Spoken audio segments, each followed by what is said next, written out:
બગદાણા વિવાદની વચ્ચે પણ માયાભાઈ આહિરના ઘરે પ્રસંગ થયો અને મિત્રો બાપુને બોલાવી અને તેમની બાપુનું ત્યાં સ્વાગત કરવામાં આવ્યું છે. કેમ કે મિત્રો તમે લોકો જાણો છો કે બગદાણા વિવાદ અત્યારે ચાલી રહ્યો છે. ફરી એકવાર બગદાણા વિવાદની શરૂઆત થઈ ગઈ છે.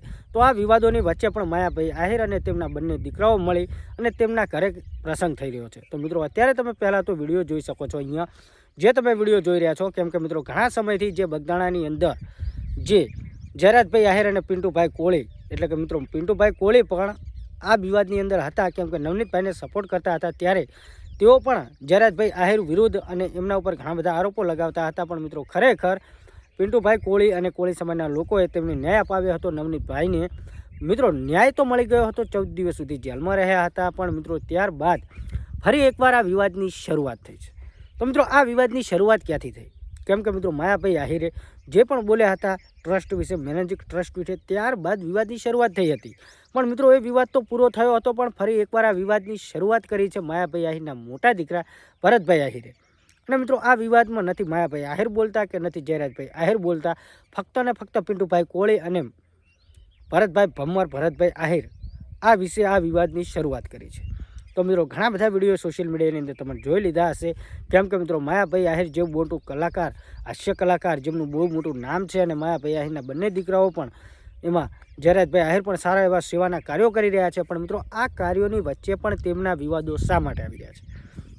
અત્યારે તમે જોઈ શકો છો કે ફરી એકવાર બગદાણા વિવાદની શરૂઆત કરી છે, જેમાં પિન્ટુભાઈ કોળી પણ સામસામે બોલી રહ્યા છે અને માયાભાઈ આહિર તરફથી પણ ઘણા બધા તેમના દીકરાઓ તરફથી પણ રિપ્લાયો આવે છે અને તેમના ઉપર કાર્યવાહી કરવાની માંગ કરે છે. પણ મિત્રો ખરેખર આ વિવાદોની વચ્ચે પણ માયાભાઈ આહિરના ઘરે પ્રસંગ છે. અને મિત્રો તમે જોઈ શકો છો અત્યારે ઘણા બધા વિડીયો વાયરલ થઈ રહ્યા છે. જે એમના પ્રસંગના, જે એમના ઘરે જે કાર્યક્રમ યોજાણો છે, જેમનો જે વિડીયો વાયરલ થઈ રહ્યો છે એ વિડીયો હું તમને બતાવવાનો છું. અને મિત્રો માયાભાઈ આહિર જોઈ શકો છો કે ઘોડા ગાડી અહીંયા બગ્ગી પણ ચલાવી રહ્યા છે બાપુની. તો મિત્રો આ વિશે પણ ઘણા બધા તેઓ ફરી એકવાર સોશિયલ મીડિયામાં આવી ગયા છે. કેમ કે મિત્રો બહુ મોટું નામ છે માયાભાઈ આહિરનું, એટલા માટે ન્યૂઝવાળાઓએ પણ કવર કર્યું છે. અને મિત્રો ફરી એકવાર માયાભાઈ આહિરનું નામ સોશિયલ મીડિયામાં ગુંજતું થયું છે. પણ મિત્રો આ વિવાદોની વચ્ચે પણ તેમના ઘરે જે પ્રસંગ ચાલી રહ્યો છે એના તમે 4-5 વિડીયો જુઓ. બાકી આ વિશે તમે શું કહેશો? અને મિત્રો વિવાદ તો ચાલુ જ છે, વિવાદ શરૂ જ છે, વિવાદ હજુ ચાલુ છે. બગદાણાનો વિવાદનો અંત આવ્યો હતો, પણ ફરી એકવાર એ બગદાણાના વિવાદની શરૂઆત થઈ ગઈ છે. અત્યારે વિડીયો વાયરલ થઈ રહ્યા છે, વિડીયો જુઓ. કેમ કે ઘણા બધા મિત્રો કહેતા હોય છે કે તમે વિડીયો ટૂંકો બતાવો છો. તો પહેલાં તમે વિડીયો જોઈ લો, પછી આપણે વાત કરીએ. વિડીયો જુઓ.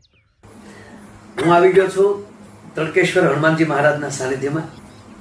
આવતીકાલે હનુમાનજી મહારાજના સાનિધ્યમાં રૂઢિ સંસ્કૃતિની વાતો લઈને આવો સરસ મજાનો લોક ડાયરો. અને મને આનંદ એ છે કે મારા વાલા આદિવાસી ભાઈઓની વચ્ચે આજે મને બોલવાનો અવસર મળશે. જે ધરતીમાં માં સબરીએ અહીંયા આવીને વસ્યા છે, માં સબરીએ ભજન કર્યું છે. ભગવાન રામ એના 14 વર્ષના ગાળામાં નવધા ભક્તિની વાતો આ ધરતીમાં આવીને માં સબરીએ કરી છે. અને એ જ ભૂમિમાં